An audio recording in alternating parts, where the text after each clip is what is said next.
Once upon a time, I went mountain biking in Northern California. You know those forests where you hardly see anyone else? Yep, those ones. I was riding along trails that looked like they hadn't been used much, just enjoying the adventure. You might have heard stories about thunderbirds, those giant birds with huge wingspans. They're like something from a big movie. So there I was, pedaling away. The only sound was my bike going over twigs and leaves. It was peaceful, but also a bit spooky because it was so quiet. When you're out in the wild, everything feels hushed, like the world is holding its breath. But that day, the forest seemed even quieter than usual. I stop for a moment, taking a break to catch my breath and sip some water, and then I notice it. A shadow, massive and moving, gliding over the ground like a silent giant. It's as big as a passing cloud, but the sky above is clear. I tilt my head up, and there it is, a gigantic bird soaring high above the trees. At first I think maybe it's not a bird at all. Could it be a plane or a drone? But as I watch it glide with such smoothness and grace, I realize it's something else entirely. There's no mechanical jerkiness like a drone, and it's too low and quiet to be a plane. This bird is colossal, with wings that stretch out like they could wrap around a small car. Its movements are almost unreal, as if it's a part of the sky itself. I stand there, forgetting about my bike, completely mesmerized by this majestic creature. The way it holds itself with wings outstretched is awe-inspiring, and when the sunlight hits it just right, its feathers shimmer with a beautiful rainbow-like glow. It's like witnessing a legend from ancient times come to life right before my eyes. For a moment, it seems like the bird notices me. It's hard to explain, but I swear it tilts its head a little, like it's curious. My heart starts thumping like crazy, and I don't know whether to feel scared or amazed. I mean, how often do you see something straight out of a legend just gliding above you? So I'm caught in this strange mix of feelings, scared and amazed at the same time. Seeing something like this, something that's only supposed to be a story, it's unbelievable. You don't expect to come across a legend during a regular bike ride. There I am, gazing up at this enormous bird, feeling like I've stepped into another world. It's just hanging there in the sky, so effortless. Its eyes are sharp and piercing, like they can see right through you, and its feathers, they're not just one color. They're like a rainbow that keeps changing with the light. It's absolutely captivating. Then something amazing happens. The bird starts circling, getting closer and closer as if it's interested in me. I'm stuck, unable to move a single muscle. Part of me wants to run away, the whole fight or flight response, but another part of me can't tear my eyes away. It's like I'm locked in this moment with this incredible creature. As it circles around, the wind from its wings creates a little storm. Leaves and small branches swirl around, and I can feel the strong gusts on my face. It's mighty. You can really feel the power of this creature. I remember thinking, what if it decides I'm a danger? Or even worse, what if it sees me as its next meal? But despite these worries, I'm still standing there, completely amazed. It's like every part of me is focused solely on this bird. Then it makes this sound, a deep rumbling call. It's not sharp or screechy like an eagle. It's more like thunder, deep and strong. The sound ripples through the forest, and I swear it feels like the ground is shaking. That sound, it's primal. Now here's where it gets even more wild. While it's circling, it starts getting closer to the ground, closer to me, and I'm thinking, this is it. But just as I prepare myself for whatever might happen, it does something unexpected. It stops circling and just hangs there in the air, its huge wings flapping slowly. We're staring at each other, and I feel this, connection. It might sound strange, but it's like we're talking without words. Like it's just as curious about me as I am about it. After what feels like forever, but was probably just a few seconds, it lets out another deep call, and then, with a mighty flap of its wings, it zooms back up into the sky. I watch it go, feeling a mix of relief and disappointment. It's like I've just been part of something amazing, and now it's all over.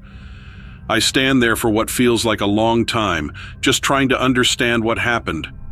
The forest is quiet again, but it feels different now. It's like everything's gone back to normal, but I haven't. Eventually, I pick up my bike and start riding back. My mind is spinning the whole way. Did that really happen? Did I truly see a thunderbird, or was it some sort of dream? But here's the thing. As I'm biking back, I start noticing little things. Twigs and leaves scattered on the path more than usual, and there's this feeling in the air like something huge just passed through. By the time I reach civilization again, I've convinced myself it was real. How could it not be? Everything was too clear, too intense to be just in my head. So I return to where I'm staying, and I can't keep this amazing experience to myself. I start sharing it with people, the locals, other bikers I meet, anyone willing to listen. Many of them give me funny looks like they don't quite believe me, but some, especially the older locals, don't seem so surprised. One elderly man, probably in his 70s, tells me I'm fortunate. He says spotting a thunderbird is a special sign, a good omen. He talks about the tales, how these birds are mighty spirits of the forest, protectors of nature. I'm not one for believing in superstitions, but after what I witnessed, I'm starting to think there's more to our world than what we see. But here's the really interesting part. The next day, I decide to return to the same trail. Part of me hopes to catch another glimpse of the thunderbird, but mostly, I just want to understand what happened.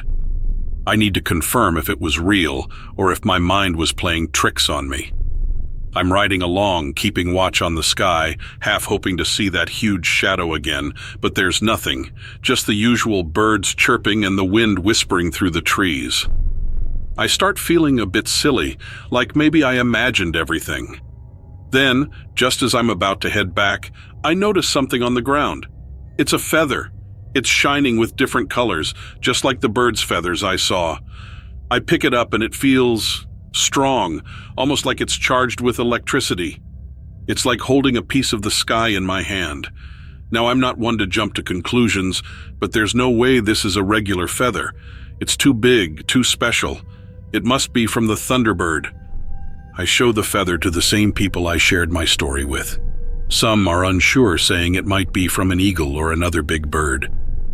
But the old man, the one who told me about the stories, his eyes light up when he sees it. He's so happy that I decide to give it to him.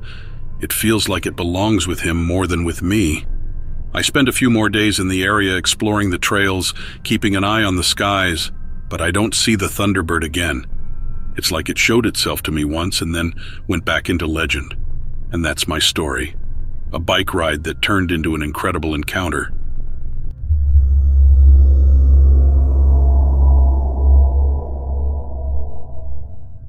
Driving down Route 19 in West Virginia was an adventure. This part of the state was really rural, with long stretches of road and trees everywhere. There weren't many cars once you got past the main towns. It was getting late, and the sky was turning dark blue, almost black. I'd been driving for hours, all the way from Pittsburgh, trying to reach my cousin's place in Beckley. As I drove, I couldn't shake off the stories our Uncle Joe used to tell us about strange creatures like the Mothman. He always talked about how people in Point Pleasant saw this creature with huge wings and glowing red eyes in the 1960s. It was just after passing the sign for the New River Gorge Bridge when something caught my eye. There was movement near the edge of the trees. My headlights illuminated something big. At first, I thought it might be a bear or a deer. Animals sometimes wander onto the road in places like this, where there are no fences or guardrails, but this thing, it didn't look like any normal animal at all. Standing taller than a grown-up, at least 7 feet tall, I'd guess. Its eyes shone bright red in the light from my headlights. I slowed down to about 15 miles per hour, squinting to see it better. That's when it spread out these huge wings. I'm not joking. They must have been at least 10 feet wide.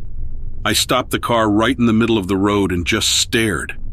I didn't even think about what I was doing. My heart was beating so fast I could hear it in my ears.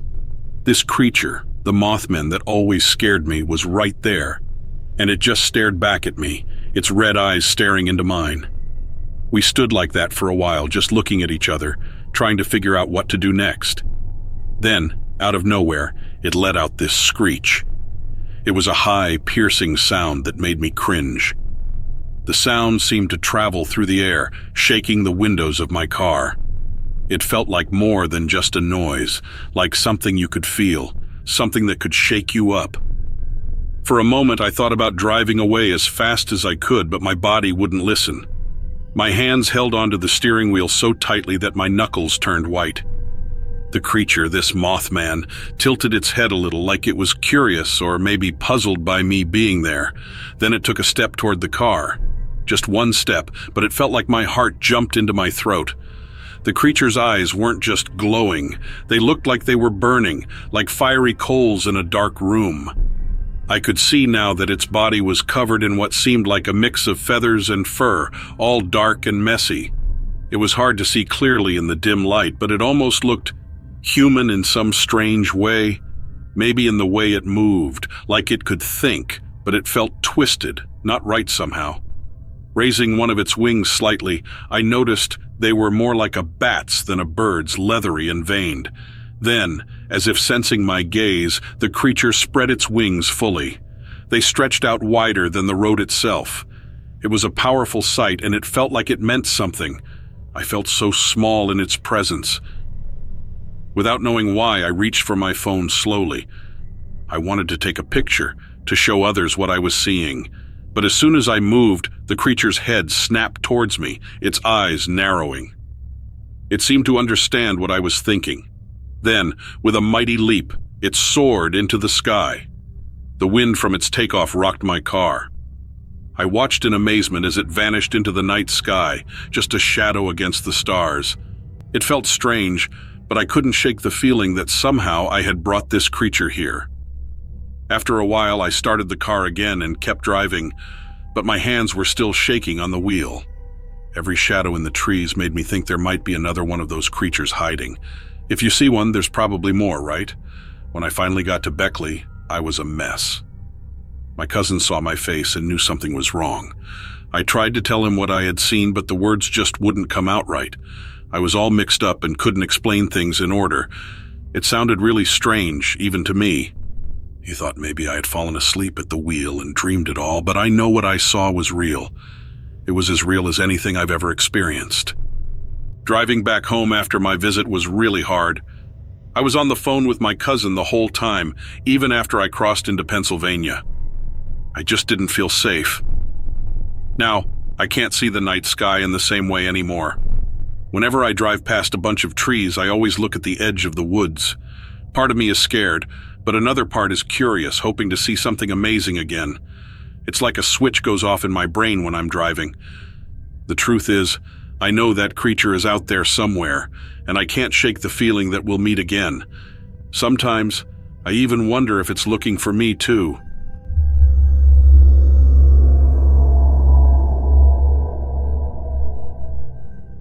Once upon a time, let me tell you about this amazing adventure we had. My girlfriend Emma and I were on our way to Myrtle Beach from our cozy home in Kentucky. We were excited for a little vacation. We decided to take a drive through the Pisgah National Forest in North Carolina. It's a stunning place, full of trees and streams, but it's also far away from the hustle and bustle of the city. As we drove along, chatting about all the fun things we do at the beach, Emma suddenly noticed that it was getting really foggy. It was strange because just a few minutes ago, the sky was clear and sunny. I slowed down the car, being careful not to run into any animals that might dart out onto the road. Suddenly, we heard it. It was a deep rumbling growl so loud that it seemed to fill the air all around us. It sounded like a storm brewing in the distance. Emma grabbed my arm tightly, her eyes wide with fear. "Did you hear that?" she whispered, her voice barely above a breath. I nodded, trying to stay calm, but inside my heart was pounding like crazy. We thought maybe it was some strange mountain weather or something, so I made sure the doors were locked and drove really slowly. The fog kept getting thicker, making it hard to see. Then right in front of us, we saw where the noise was coming from. It was this tall, incredibly tall thing standing in the middle of the road. It had these big antlers on its head, and its skin looked gray and tight like it was stretched over its bones. Emma gasped. "What is that?" I didn't have a clue. It looked a bit like a person, but not quite. It just stood there, staring at us with these glowing eyes. I remembered hearing about the Wendigo in stories. It's a creature from Native American legends. They say it's born from people who do really bad things like eating other people out of greed, but I always thought that was just a made-up tale. This thing, whatever it was, started moving closer to the car. Its movements were all weird and jerky, like it wasn't moving how it should. Emma started screaming, telling me to drive away, but I couldn't. It was like my body was frozen and I couldn't believe what was happening right before my eyes. Then, the creature let out this incredibly loud scream. It was like a mix of a person and an animal yelling all at once. My heart was thumping so loud I thought it might jump out of my chest. Emma kept on screaming, "Go, go, go." I've never pressed the gas pedal that hard in my life. As we raced down the road, I stole a quick look in the rearview mirror. That creature, or Wendigo, or whatever it was chasing after us. It was quick, really quick. Its long, skinny arms and legs moved in this strange way that didn't seem normal at all. I couldn't believe it, but it was actually keeping up with the car. Emma was crying now, her hands covering her face. "What is it? What does it want?" she kept asking. I didn't have any answers. All I knew was that we had to get far away from it. The road was twisting and narrow, and with the fog I could barely see even a few feet ahead. Every turn felt like a huge risk. Then, something even more astonishing happened. The creature let out another loud scream and jumped. It landed right onto the back of our car, and the whole car shook, and I could hear the metal groaning under its weight. Emma was screaming as loud as she could. I struggled to keep the car steady on the road, with that thing moving around behind us. I could see its face in the rearview mirror, those glowing eyes and that mouth full of sharp teeth.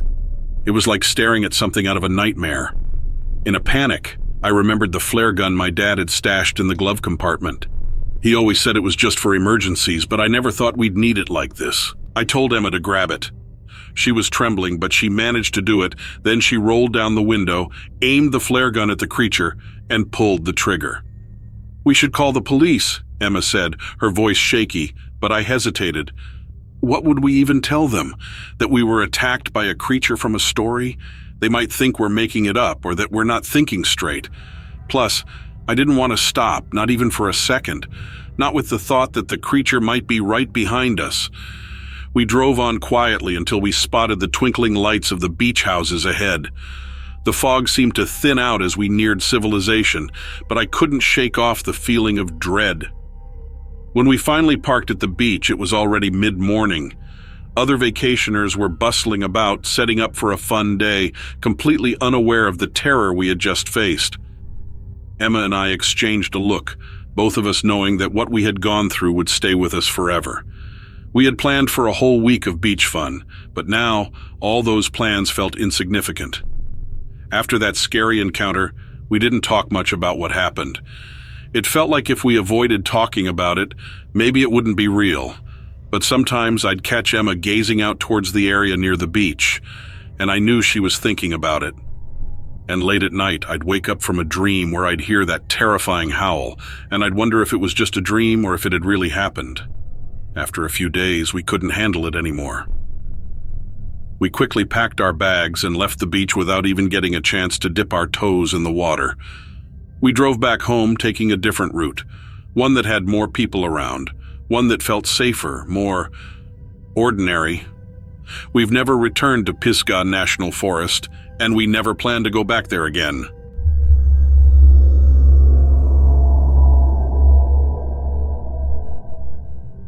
A few years ago, when I lived in San Francisco, I used to work late nights because I was a freelance coder.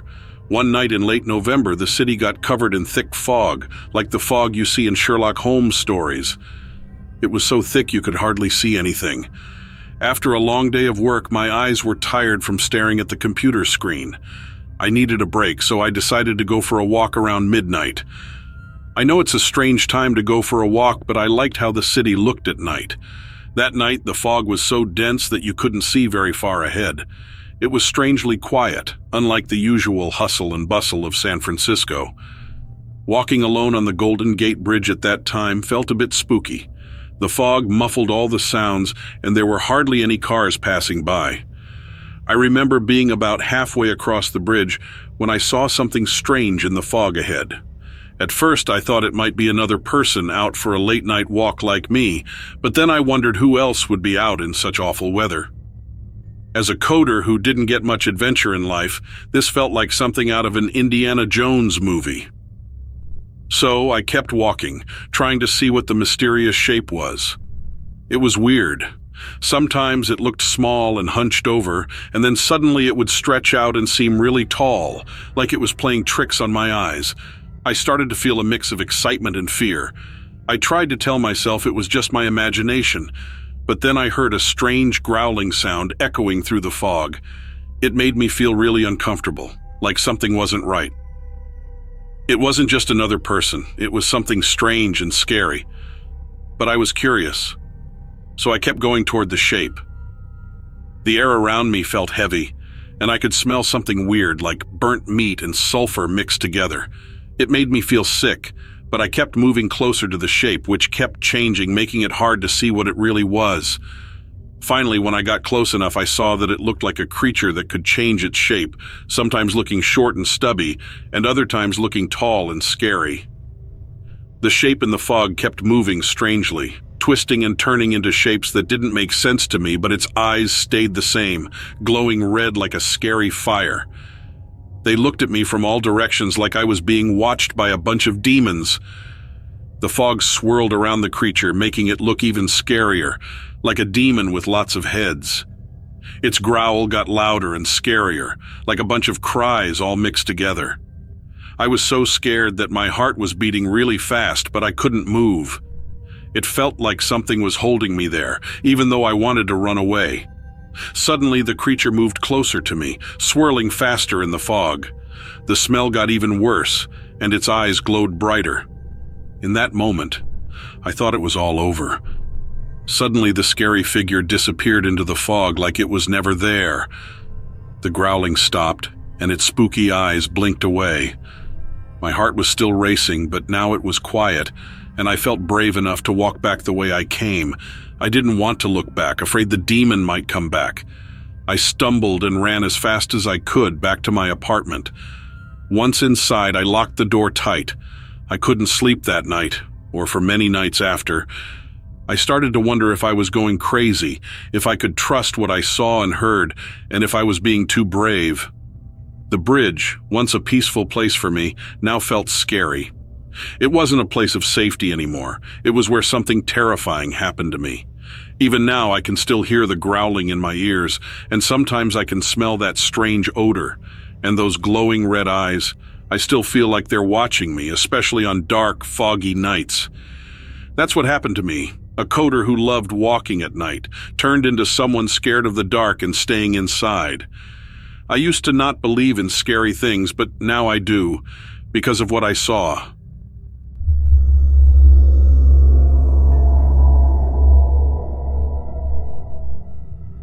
My entire career changed because of what happened next. For 20 long years, my job defined me. It was who I was, but now it's gone, and I don't know if I'll ever get it back. Since I don't have my career anymore, I might as well tell you what happened. It's like they gave me permission to speak out because they took everything else away from me. I used to work in a special kind of lab down in the southern part of the United States.